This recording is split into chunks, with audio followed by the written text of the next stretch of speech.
Support for the Capital Connection comes from New York State United Teachers, working to support students, educators, and public schools as the center of their communities through the Public Schools Unite Us initiative, and United University Professions, representing 37,000 academic and professional employees at SUNY campuses and teaching hospitals across New York State.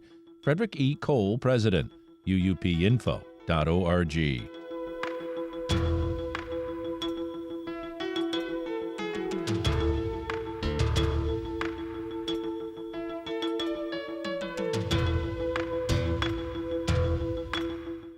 It's the Capital Connection. Hi, I'm David Gustina. Joining us this week is Theresa Roth. She is the executive director of the New York State Children's Alliance, or NYSCA. It's a nonprofit, membership-based organization.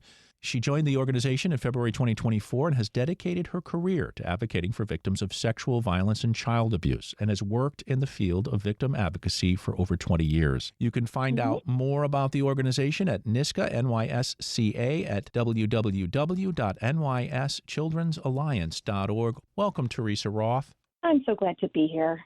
Well, this is a tough one. And before we get into some of the specifics, how did you end up getting to be the executive director of NYSCA? And maybe just a little more about the Alliance's mission. Okay, so for just about my entire career, I've worked in the field of victim advocacy. I started with the Rape Crisis Program, which is called Restore Sexual Assault Services in Genesee County.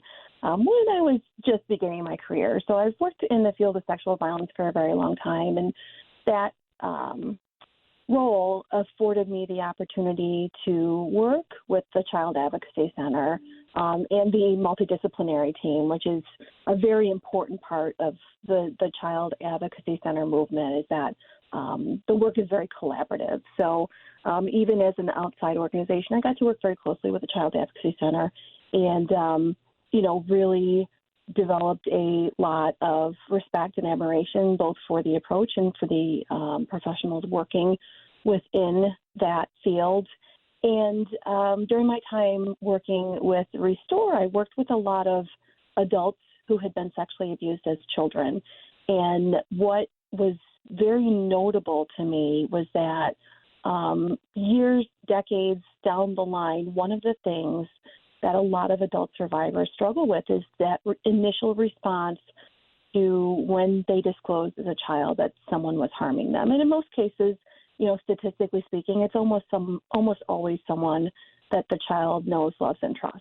So my work with adult survivors really has both informed my work in the child advocacy realm and fueled my passion for supporting a response that gets it right, so that when a kiddo that comes through a Child Advocacy Center today is in their 30s or 40s, in spite of anything else that they may be struggling with still or was struggling with at that time, my mission is to make sure that any child who comes to a Child Advocacy Center will feel heard, believed, and supported. So that's what's really driven me to get into Child Advocacy Center world. So after working with Restore for many years, I transferred over to work at the Justice for Children Advocacy Center, which obviously made me even more, frankly, in love with the work. I think that it's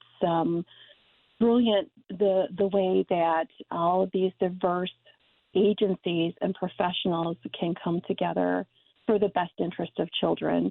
And while that diversity of thought and profession and responsibility can make the work challenging sometimes, I'm sure, as you can imagine, the educational background, the role, the personal worldview can differ from one discipline to another. I mean, if you know a social worker, they are probably very different than somebody who is in law enforcement. But that's what makes the model so effective, because it empowers all of these people with all these expertise to come together for a mission that is easy for everyone to agree on, which is the safety and recovery of a child who's been abused. So working for a Child Advocacy Center really enforced my devotion to the work of child advocacy centers. And when the opportunity to join NISCA arose, I was really interested in it. The idea of being able to support child advocacy centers statewide really appealed to me. And just a few months in, I can say that I feel like I made the right decision and I'm really enjoying my job. That's great. It's incredible work the more I read about it. And I guess that's the thing. People, including myself, who is tasked to be informed on everything possible, wasn't as informed as I should be. And what prompted me to reach out to you, we're speaking with Theresa Roth, Executive Director of the New York State Children's Alliance, is an article I read in the Albany Times-Union. And here's the headline. This will put a face on the issue for many. New York had hundreds of confirmed abuse cases in public schools last year. A kindergarten teacher in Brooklyn made her students carry a bin of blocks up and down stairs as punishment. A high school math teacher in a Buffalo suburb used a wooden meter stick to hit female students on their legs. A teacher's aide in a school near Ithaca pulled a child's hair so they would, quote, know what it felt like. In other places, public school educators engaged in sexually explicit conversations with students, verbally disparaged them, held them in excessive restraints, pushed, punched, slapped, and spanked them. Now, this is the part that I think, the next line, that captures what most of us probably think and don't realize. Corporal punishment and child abuse are illegal in New York, and it was made explicit in a new law signed by Governor Kathy Hochul in October that rules also apply to all schools. But I think most people think, well, corporal punishment was outlawed, so that can't be happening in the state schools, but that's happening in more. And you're in this article as well, quoting just what your organization does, this holistic approach to trying to help young people. Yes. Obviously, any type of child abuse is unacceptable, to be perfectly frank. But when you think of it happening within the context of a school, statistically speaking, 1 in 10 children is sexually abused before they graduate high school. And even more children are exposed to physical abuse or violence in the home or neglect. So, on top of my concern about abuse being perpetrated in school, I'm very concerned about the fact that you have these children who, as I said earlier, unfortunately are victimized most likely by somebody that they know, love, and trust, not even being able to feel safe in school, which for a lot of kids, unfortunately, is the only place they could feel safe. So, as I said, it's alarming that this happens in school, but especially disappointing because the school should be a safe place for children, especially those who don't feel safe at home. Well, let's bring in the mandated reporter part of this, because employees of the school, the public schools, all schools now, I guess, are mandated reporters. If they see symptoms of child abuse or suspect child abuse, they need to report it. And in the article, it pointed out that many of the schools that may have problems often are the ones that don't report a lot. Their numbers are way down, and that's what raises suspicion, not the schools that seem to be reporting what would be average numbers, I guess. Yes, and, it's very difficult, I alluded to it in the article, to know for sure whether a school with low reports have low reports because they're doing a very good job of ensuring the safety of their students, or if, unfortunately, there's a reluctance to make a report. And, in that case, a school with a low rate of incidents could indicate a school that's not reporting as they should be. And that's very concerning.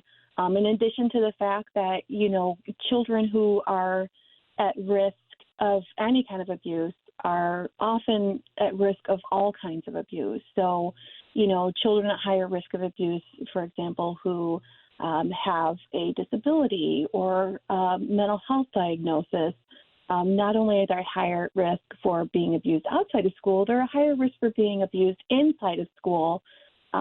So unfortunately, the kiddos that don't have a good support system at home might not even be able to come home and say, my teacher did this and it hurt me or it scared me, which is kind of a compounding issue where, I'm envisioning children I've worked with over the years that really have no safe haven. And in the absence of schools taking a trauma-informed approach to children's behavior, one, victimization could increased vulnerability to another victimization. So, for example, if you've got a young elementary school child who is being abused at home and is concerned about the safety of a younger sibling at home when they're away at school, I have seen situations where that child acts out at school knowing that that's their ticket to get home so they can keep an eye on the safety of their younger sibling. Oh, my. And that's heartbreaking to understand that, in that case, that's the foundation of the behavior. It's not defiance. It's not, an unwillingness to learn. It's not a dislike for school or their teacher.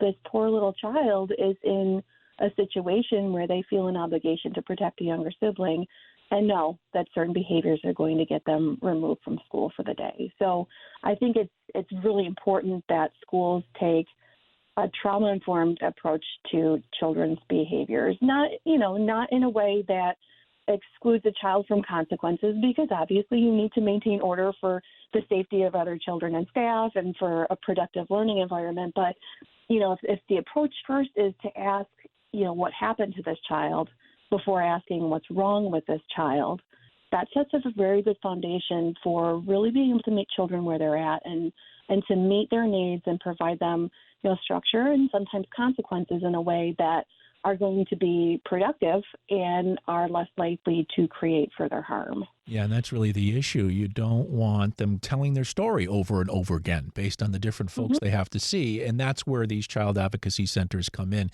Can you go into a little more detail, though? Give us an idea, because I know that one of the things that we often hear, especially with adult rape victims, is you don't want to re-traumatize them. Exactly, yes. The goal is to interview a child as little as possible. And in most cases, through child advocacy centers, it's a single interview. So before child advocacy centers existed, even very well-trained, engaged, professional responders to child abuse were stuck working in silos. There wasn't a way for them to really work together. So that resulted in a situation where a child, for example, would disclose to their teacher, and then their principal would want to hear from them. And then, ideally, the child abuse hotline would be called, and then a caseworker would interview the child. And then at some point, a law enforcement professional would interview the child. And this could happen anywhere. This could happen at the school. It could happen at the kitchen table with the person that harmed the child lurking in another room. It could even happen in the bedroom when the abuse occurred. And even after all of that, then the child and family may have to seek medical treatment someplace else or talk to a counselor someplace else, not have a lot of support and guidance through all that process, during which the family is under a tremendous amount of stress, as you can imagine. So what child advocacy centers do is bring all of those professionals to the child and family in one place that is child-focused. So a lot of child advocacy centers throughout the state, if you were sitting in one of their waiting rooms, it could be indistinguishable from a living room or a playroom.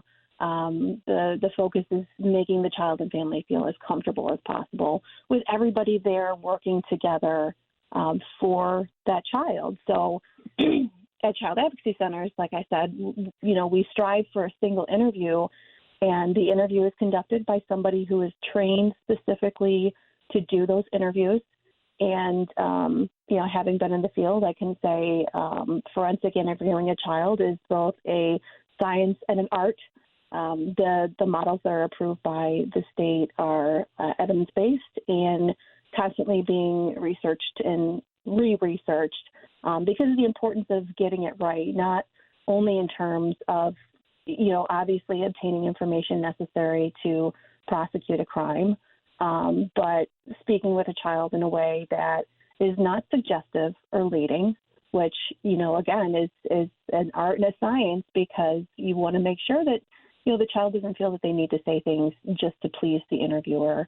And, since my background is in victim advocacy, most importantly to me personally is that the interview doesn't re-traumatize the child, that the child feels that they're not being forced to do something, because the reason that they're there to see us is because they're forced to do something. So the approach that child advocacy centers takes kind of checks all those boxes. And so during the interview, it's just the interviewer and the child in one room, and the interview is observed by other professionals involved in the investigation. So at most child advocacy centers, it's child protection and law enforcement. Some involve prosecutors or county attorneys. And the importance of that is that everybody gets a chance to observe what is going on in real time. And in most cases, before the forensic interviewer wraps up the interview completely, they'll step out for a moment, check in with the team, see if there are any matters that need clarification or information that needs to be gathered. And then the interviewer will go in and revisit those topics. And that right there is at the heart of how we're able to reduce the number of interviews, that you've got everybody there. You know, a child protection worker is going to need different information than a law enforcement officer or a prosecutor. So everyone's there to make sure that they get the information that they need in one shot. So throughout that process, the importance of the family that the child will be going home to cannot be overstated. So the family members, the non-offending caregivers, are connected with an advocate who can help to keep families informed of the progress of the case. They can link families with services that they might have needed prior to victimization or because of. So, for example, if the abuser was a breadwinner in the home and has to be removed, then a family could find themselves in crisis not just because of the abuse, but financially because of the loss of that income to the family. So advocates can help with that, and advocates can serve as a voice for the child and family when working with the members of the multidisciplinary team. Another service that's available through child advocacy centers is medical exams. They're conducted by medical professionals specially trained in the field of child abuse. A lot of CACs have those exam rooms right on site. Some of them have linkage agreements with local hospitals or clinics. And the exam has several purposes. As you can imagine, if there are injuries that exist, we want to identify and treat them.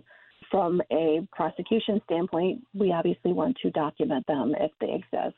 But in the majority of cases, even when an instance of abuse is substantiated in other ways, there are not physical findings. So one of the most important aspects of the physical exam is the child's emotional well-being. So, you know, most children have an established relationship of trust with a doctor and respect for medical professionals. So for a child to go in and hear from the doctor that everything is okay, they are healthy, no one can tell by looking at them that something happened.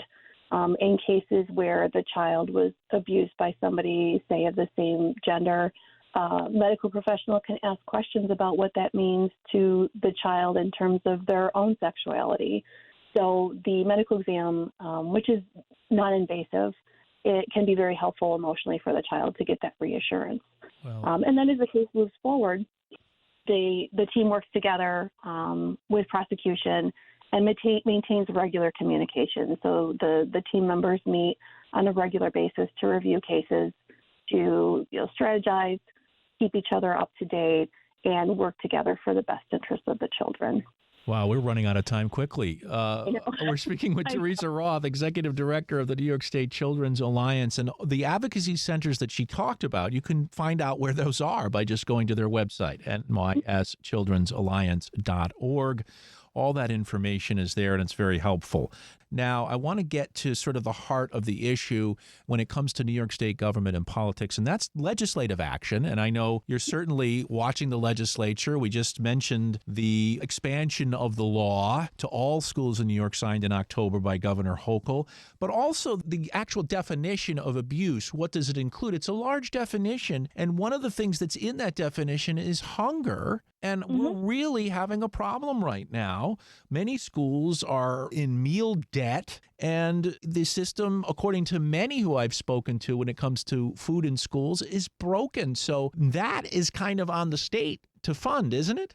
I think so. I mean, I think especially for children, basic nutrition should be a basic human right. You know, we live in the wealthiest country in the world, and to provide food for children is something I think that we as a culture have a moral obligation to do.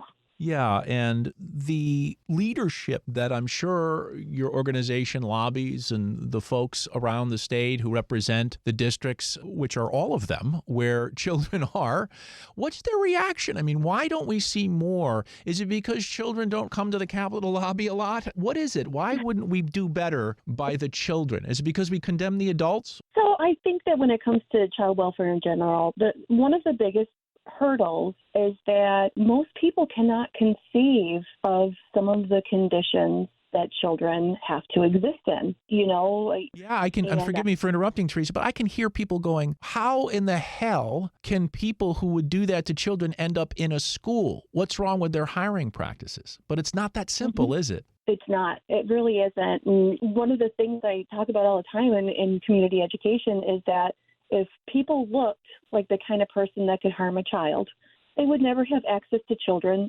to create that harm. You can't tell by looking at people that they would harm a child. Some people who are, very prominent or who are involved in community organizations and who frankly do good things in other aspects of their life are also capable of hurting kids.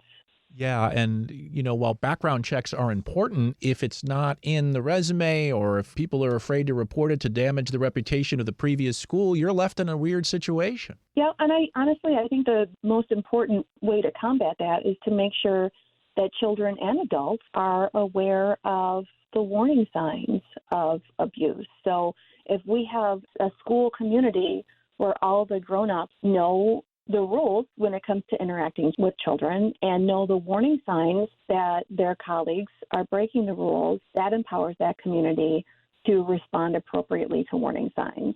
And if the children in that school community are educated to know, what rules the grown-ups have to follow in terms of the way they engage with kids, and are given a trustworthy and reliable pathway to speaking with a safe adult about their concerns, that is another way to fortify the safety of children, both in the school and outside of the school, for them to know that it's grown-ups' job to keep kids safe. And if a grown-up is dropping the ball on that, you keep telling grown-ups until one of them does their job. Well, does it matter who the next president is to children in terms of the impact and the policies that might be in place to help them? Honestly, I don't know. I mean, I clearly would not endorse one candidate over another in my role. I think that when we're talking about public policy related to the safety and well-being of children, unlike other topics or other areas of concern, when you're advocating for child safety and welfare, you have a little bit of a leg up in terms of the fact that nobody you talk to is going to say, I'm not really all that interested in the well-being of kids. Right. Everyone will say that they are. And I think that people, while invested in the safety of kids, have different opinions about how to get there. So, again, I think we come back to the realm of education and helping our policymakers to understand what works and what doesn't work. I mean, the child welfare field, especially related to child advocacy centers, is relatively new in terms of social movements and things like that. But there's a lot of data and there's a lot of studies, and we have approaches and models that we know are effective. And I think it's a matter of having policymakers come on board to, draft legislation that supports the work and certainly offers up funding for the agencies that respond. In New York State alone, there hasn't been an increase in funding directly for child advocacy centers since 2017. And as you can imagine, costs have increased just for every center. And thankfully, the number of child advocacy centers has grown in New York State. At this point, we're up to 46, covering 61 counties in the state. So we have more centers, we have more cases, and in the climate that we're in with increased mental health issues, increased substance use issues, problems with the economy, all of those factors can contribute to the children that come in having even more needs than they would previously have. So the need has increased and the funding has not. All right, well, here's a personal question for you and your colleagues. Talk about mental health issues. How do you go Hmm. home at night and separate yourself from some of the horrific things you must have seen throughout your career? I Hmm. mean, I can't even imagine having to sit in a room and deal with a situation like this. My anger would be through the roof. Hmm. Yeah, it's complicated, and it certainly leads to a turnover in the field. I'm not going to say I'm a unicorn, but I don't have a lot of colleagues that have been working in the field as long as I have. So everyone has a different way of managing. I can say for myself, the multidisciplinary team model, as good and effective as it is for children and the prosecution of people who harm children, it can be very effective in terms of the team members coping with the work. So over the years, I have found tremendous support from my colleagues in all the different disciplines that I work with combating child abuse. So that's one important thing. And another important thing, at least in the Child Advocacy Center realm, is the fact that the relationship with the children and family is often a long-term one. So you, for example, you see a family on the worst day of their life and months go by and a child is coming for counseling at your Child Advocacy Center. And you begin to see that healing process. And that is very fortifying for the hard days. It kind of gives you a reminder of why you're doing this and some assurance that your work is impacting kids and that kids have the capacity to recover from this. I'm sorry to say we are out of time. We have been speaking with Theresa Roth, Executive Director of the New York State Children's Alliance. You can find out more at nyschildren'salliance.org. Theresa, thank you for all this incredible work you're doing, and I hope at some point as we go through another legislative session, we can come back and hear from you again. Thank you so much. I appreciate you giving me the chance to elevate child advocacy centers in New York State.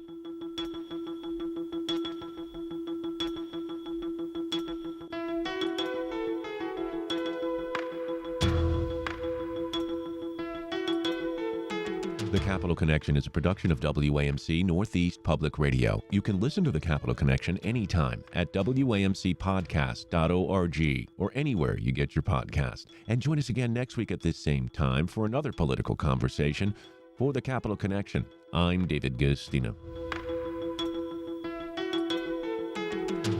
Support for the Capital Connection comes from New York State United Teachers, working to support students, educators, and public schools as the center of their communities through the Public Schools Unite Us initiative.